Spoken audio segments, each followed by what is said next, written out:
চট্টগ্রামে বিপিএল এর একদিনের বিরতিতে বিভিন্ন রকমভাবে উদযাপন করেছে ঢাকা ক্যাপিটালসের ক্রিকেটাররা। চট্টগ্রাম ক্যান্টনমেন্ট পাবলিক কলেজের শিক্ষার্থীদের সাথে ফুটবল নিয়ে মেতে ওঠেন সাব্বির মুস্তাফিজরা। মাদক ও মোবাইল বিরোধী আসক্তি নিয়ে সচেতনতামূলক ক্যাম্পেইনে অংশ নেয় ক্রিকেটাররা। বিপিএল এর সূচিতে একদিনের বিরতি, চট্টগ্রাম পর্বের শেষটাও কাছাকাছি। এর আগেই অন্যরকম একটা দিন কাটিয়েছে ঢাকা ক্যাপিটালস। বিশ্রামের দিনটি ভিন্ন রকমভাবে উদযাপন করেছে ঢাকা ফ্র্যাঞ্চাইজিটির ক্রিকেটাররা। চট্টগ্রাম ক্যান্টনমেন্ট পাবলিক কলেজের শিক্ষার্থীদের সাথে সময় কাটিয়েছেন সাব্বির মুস্তাফিজ। একটা সময় শিক্ষার্থীদের সাথে ফুটবল নিয়েও মেতে ওঠেন ক্রিকেটাররা।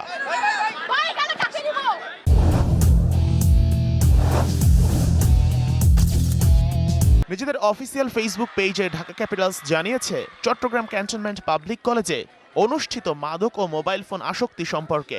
মাদক আর মোবাইল ফোনের অ্যাডিকশন নিয়ে শিক্ষার্থীদের সাথে কথা বলেছেন কাটার মাস্টার মুস্তাফিজ। হ্যাঁ, আমি সবসময় ক্রিকেট এনজয় করি। ক্রিকেট না ফুটবল কোনটা বেশি কঠিন? সবগুলাই। সাজানো ক্যান্ট পাবলিক মুস্তাফিজ সাব্বির মুগ্ধদের কাছে পেয়ে আনন্দে মেতে ওঠেন শিক্ষার্থীরা।